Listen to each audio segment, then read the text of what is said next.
Laszlo, it's great to meet you in Budapest, of all places.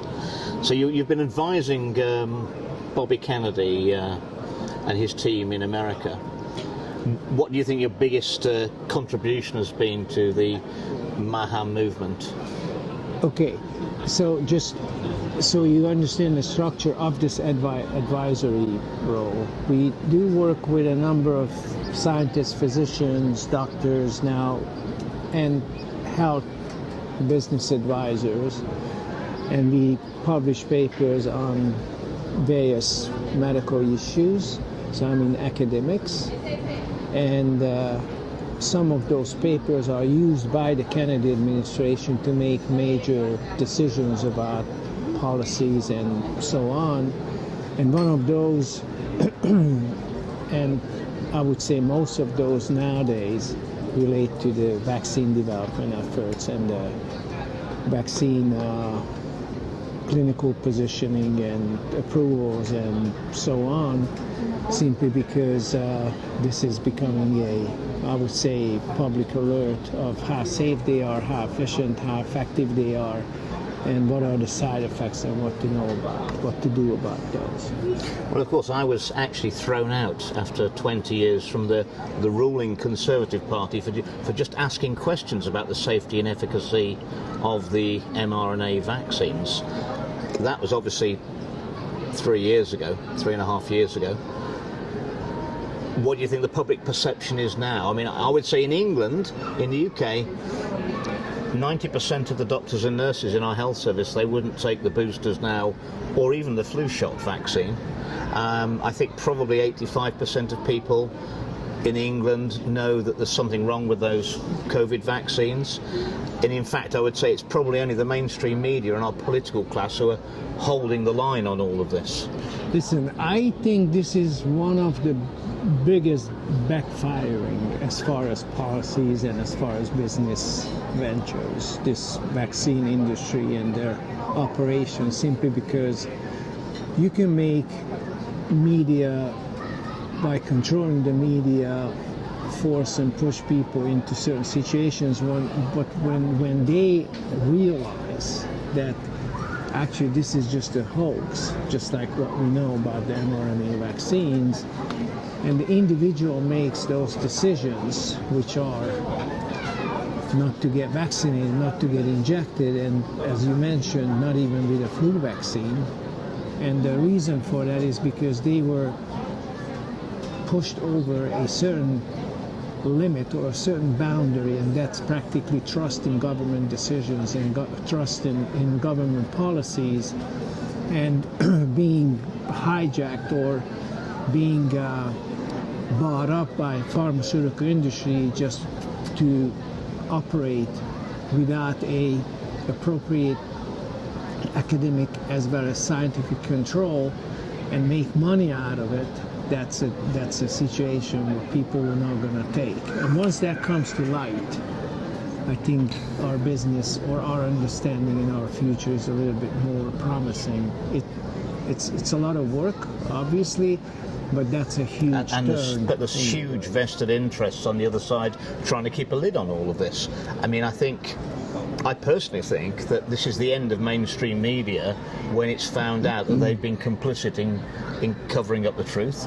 I think there's going to be a massive loss of trust in our political class, who blindly voted for something they didn't understand, but they just went along with what Big Pharma said, it's safe and effective, and big loss of trust in our healthcare and our science. But the best transparency the best disinfectant is transparency and truth. How far away do you think are we from exposing the truth about the COVID vaccines? It's 6 years nearly now. Listen, it's there. It's just in academics, or now it's in conversations, just like the CPAC in London. My interview or my panel with that victory was very open and informative in that sense, and I think because of the papers are there, because the academic contributions are there by lead scientists, including Peter McCulloch, Stephanie Seneff, and myself, who are and have been known from their professional angle, not from their political, or because we didn't contribute to politics or economy, we just do our science and we are honest scientists, and this is how we publish our work. It's all out there. It just needs to be organized, put forward in not main media, because nobody reads or listens to main media channels, simply because the younger generations, they have their own information sources. So the mainstream media just may hide, as long as they want to hide something that nobody really wants to hear from them, but they can find it on their own channels and their own media outlets, and the big three, Highwire is one of those.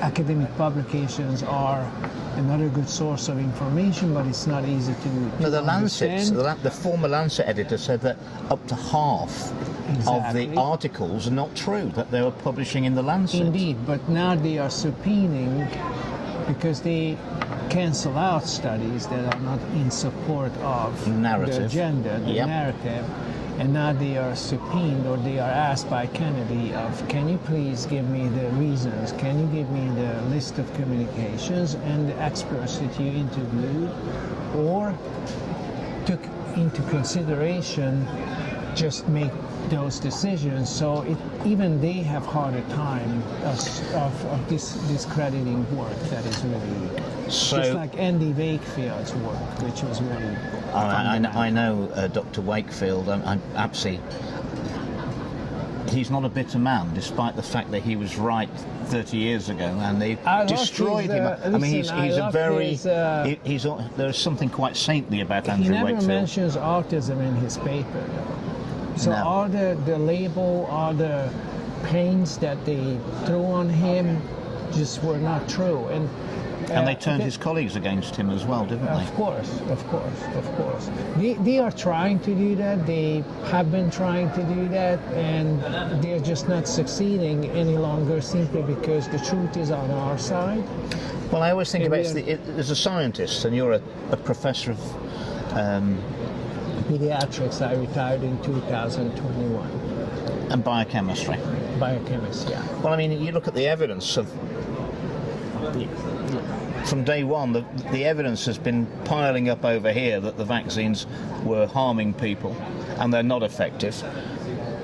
But it's not as if there's a pile at all on the other side. I mean, have you seen any evidence since the vaccine rollout that they are actually have any efficacy and are safe? Well, again, this whole vaccination approach, injecting something into the muscle, is really truly, from the science point of view, is not the valid approach to Can you take us through what happens when you inject?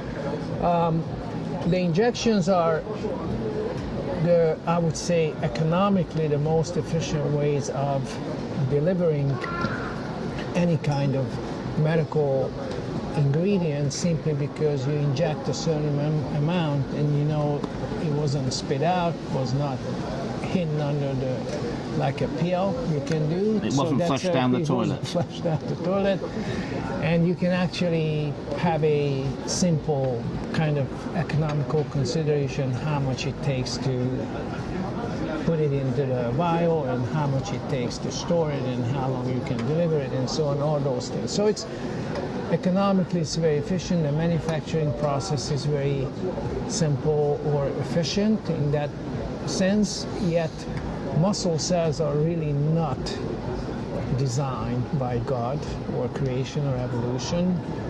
You can look at it any way you want, because muscle cells are really not able to produce antibodies against antigens, meaning that they are not part of the immune response.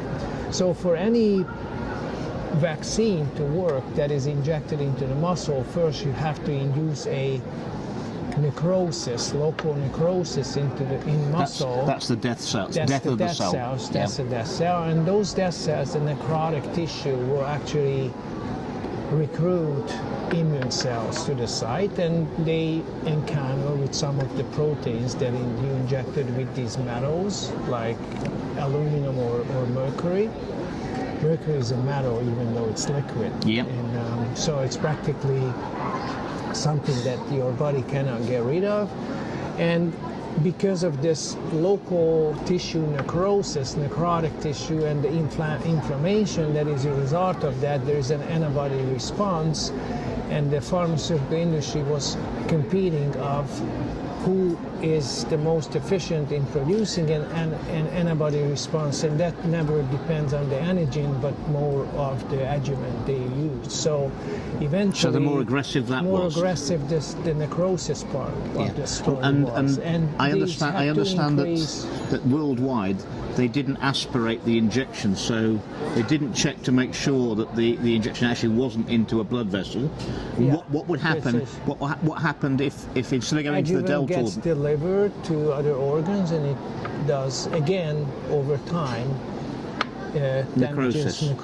So if that went round to your heart, could be local tissue necrosis of the dose that is delivered to that organ, because mercury and aluminum, our body or our cells don't really know what to do with it because it's a metal, and biology was never kind of humans weren't really designed to have mercury inside their body. In their bodies, and in fact, for that reason, all vaccines that are injected into the muscle or under the skin are first to cause a local tissue necrosis as a result of that, an immune response. And that's why you have to repeat these injections, simply because it's not the full sequence of events of a normal immune response. This is something in between, which is very inefficient. There are no memory cells that are generated, so you don't get lifelong protection against any disease that Didn't they have to change the definition of vaccine to accommodate the mRNA and DNA so-called vaccines? A normal immune response includes a epithelial. That means it goes through your digestive system or your respiratory epithelial cells. So those are the cells that are on top of those mucosal membranes, and those cells are able to turn into dendritic cells that present the antibodies, and antigens can be produced to immune cells, and some of these immune globulins then start riding on killer T cells or lymphocytes, and those are I would say, the highest and most specific immune response deliverers against an antigen throughout a lifetime, meaning that you don't have to get measles twice, or you don't have to get mumps twice, you don't have to get rubella twice, or hepatitis A. Once you survive that, you may not have even symptoms of that. You have lifelong immunity, and But of course, when it came to COVID, no account was taken with vaccination really about whether herd immunity you'd already had it. Of course, they left out even the protein or peptide or antigen of a virus source. They started using mRNA, but because it has a short half-life, they had to stabilize it, chemically modify it, and they made such modifications that this is really incompetent with immune response and with health, for that matter. So it's really truly a disastrous situation what they did. We've already talked about how Bobby Kennedy's trying to put things right in America. How do you think, what's going to be the result of his demands that all vaccines have to be demonstrated their safety and efficacy with the gold standard testing, double-blind placebo trials? We know that they have no chance in that arena. Simply because they can't do it, can they? The vaccinated population is sicker than the unvaccinated population, and it's an all-cause mortality or disease epidemics or chronic disease epidemics. That's actually one of the reasons we believe, and correlational studies and regressional coefficients show that as you increase the number of injections, vaccinations, especially young age, that's how autism will be. You just, in connection with the food supply and the processed foods and the industrial food delivery systems, they actually cause a huge chronic disease epidemics that Bobby is trying to fight. And the way he is doing it through nutrition, which is very critical and important in this scenario, grass-fed pasture, low deuterium food sources, just like our ancestors ate, and limit the number of injections. And this is Bobby's agenda, President Trump's agenda, for good academic medical reasons. That's why I step in with my colleagues. So after all, the way out of this situation is just doing the opposite of what the way in was of this situation, and that's food, injections, and that pretty much would take care I did say in the UK Parliament several years ago that we need to get the politics out of our science and get some real science back into our politics. When do you think Bobby Kennedy's measures are going to come to the crunch with Big Pharma? How long did he give them to come up with the evidence of the safety and efficacy? About a year from now. About a year? Because some of those clinical trials already registered. Of course, they promise everything because they believe later some administrator can save their ass. But can I say that? Yes, but, you just did. I just did. but I guess that's not going to happen after all. I'm all for free speech, really.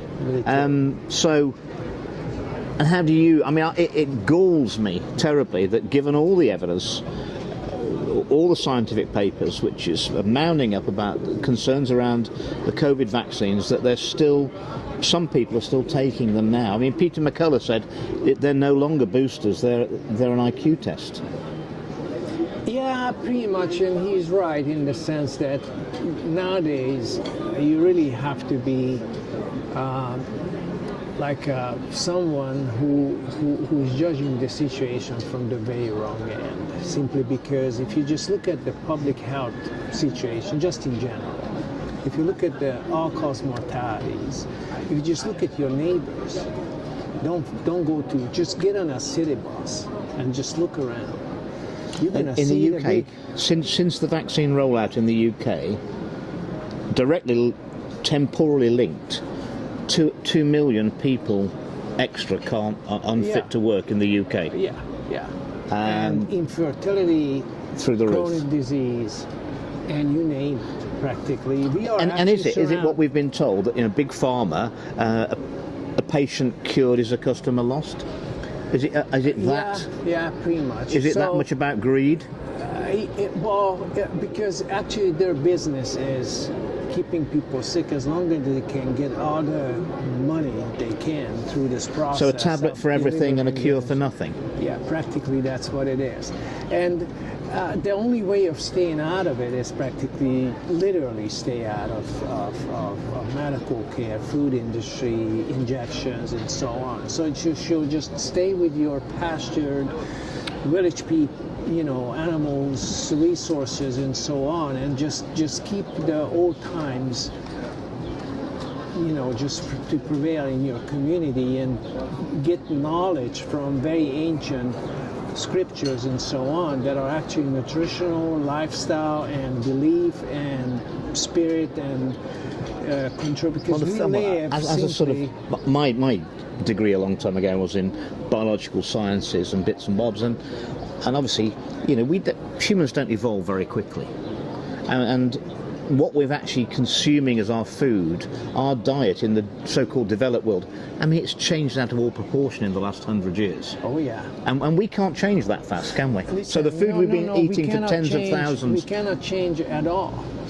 It's not like fast track or slow track in that sense. We cannot change at all. And I tell you why. And that's medical biochemistry, but you have to bear with me.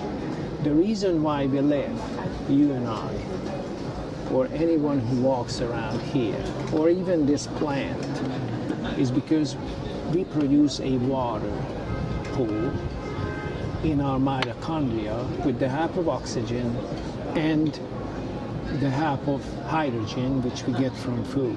Now, the oxygen part is easy to understand because if somebody falls in water and cannot breathe, about a minute, they die. And then the ambulance comes, and if they can restore oxygen supply to the cells, then resuscitation is successful. If not, then that person is buried. Now, the hydrogen part, so it's H2O is this water that we produce. It's matrix water or mitochondrial water or metabolic water. It doesn't matter how you name it. It's practically this water production that's what keeps us alive. This is our spirit practically. This is what's living matter in us. This water production and turning over. Now the food carries the hydrogen part, but the hydrogen has a stable isotope called deuterium, and it's also in food. And that breaks this water production system. And well, so that's why heavy hydrogen, deuterium. And that's why we have to be very conscious about what we eat and what's the source of it, because if it's not grass fat, pastured animal fat, or interiors or meat, then it's high in deuterium if it's industrial food, and it breaks these mitochondrial water-producing ATP synthase nanomodules, and we are pretty much dead in the sense that just a matter of time why and how. So it's the deterioration of the efficiency of the mitochondria. Water. Exactly. This mitochondria, this metabolic water, the only way you can actually so that explains the gradual decline of people. Exactly. Now, industrial food, actually they make dissolved vaccines in heavy water, deuterated water. So actually kind of providing deuterium-rich food in the form of processed food from the environment, then it's practically asking for disease processes and very bad public health situations, which the pharmaceutical industry thrives on simply because then come the medications. The doctor never asks like what you are eating or where it is from. They just kind of keep prescribing simply because that's their job to be. Well, I mean, they study medicine, so they're not studying health or well-being. They're studying medicine. They're not so they come in teaching. You come in with your symptoms, and they're going to say, "Here's your medicine. Here's your medicine." Exactly. And if you get some side effects, I've got another medicine here for you. So Bobby is talking about mitochondrial diseases as the source of chronic disease epidemics, and that's where we are. It's to explain to the audience, probably the mitochondria in every cell, they're basically the power station. It's actually a water producing plant from oxygen and from food-derived hydrogen. And in the meantime, as oxygen is reacting with hydrogen, there is a ATP synthase nanomodule that is spinning in the meantime, producing ATP. Now, this mitochondria is loaded with heavy hydrogen isotopes which break these nanomodules, and this is a maternal inheritance. It's mitochondrial Yes, from the mother, genes, from the egg. From the egg. It cannot be, there are no alleles to it, there's no genetic variation, there's no evolution, you cannot adapt to industrial processed food with high deuterium. I understand. Simply because your mitochondrial always come from the maternal line. Tunnels, these are proton tunnels. These are they can only process protons, or these 13 proteins that the mitochondrial circle or maternal DNA contains, and those genes were never given to the nucleus simply because the mitochondria and the female mitochondria, meaning that the egg's mitochondria. But the mitochondria has its own little bit of DNA, doesn't it? It's circular DNA, yes. And the man or male or DNA from the sperm or mitochondria from the sperm cannot get into the females at the time of fertilization because the egg would destroy all male mitochondria, so their genetic material don't mix, and for that matter, the mother is protecting the baby of all these proton tunnels cannot be altered or changed. Not through evolution, not through food adaptation. It's practically given, and it was probably designed that way or created for to keep us on the straight and narrow. Just to keep us on proper like food. The food that we, and that's why humans, as we are humans, if you look at anthropology, we started on eating bone marrow of animals simply because the 3.5 or 3.2 million years old bone findings show that very early men could open the cavities, the bone cavities, and to eat the marrow. Simply because by then the predators left, the watchers left, and for that matter, that was the safest food supply for them. And that's how they try, but it's low deuterium, fat, adipose, ketogenic food diet. That's what Bobby is preaching about. That's what Bobby is promoting through MAHA. And that's pretty much the closed loop in the story. And we helped him with this type of argument. Well, Laszlo, that has been absolutely enlightening. Thank you for sharing your thoughts, and you certainly made me think about these matters even more deeply. This information is very, I would say, ancient in the sense that all the nanomotor, the hydrogen, the maternal DNA, a codon, a pregnant belly of a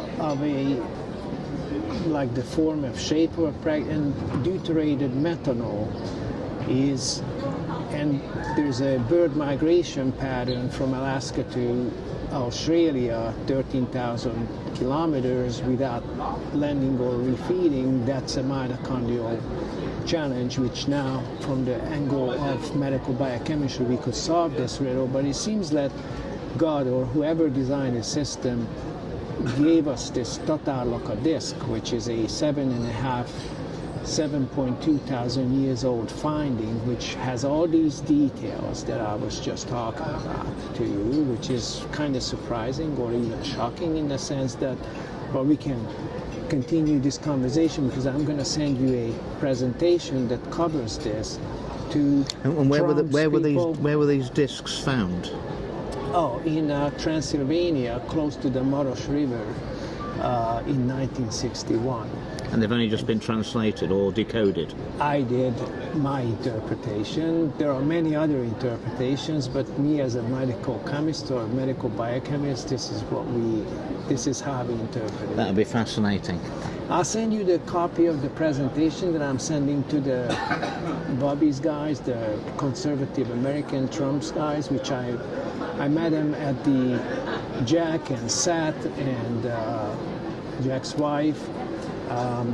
We met at the CPAC meeting in London, and I'm copying one of the opposition political leaders from Romania, who they keep this in Transylvania in a museum, this disc. But that explains all that we have covered here in a very ancient way, in a very ancient language. It's very surprising, very shocking, but truly this is not the first time humanity destroys itself. I think we have to kind of make the move before that happens, simply by understanding biology from bottom up. And that's practically mitochondrial water production, mitochondrial nanocompartments, deuteronomics, those sciences. And if you base your thinking on these very ancient and very solid biochemical principles, work with the human body, not against it. Work with your own body. You know what to put in your mouth, and you know what to inject, or just not inject anything of that nature under your skin. Thank you very much. Thank you, sir. Thank you. We'll speak again.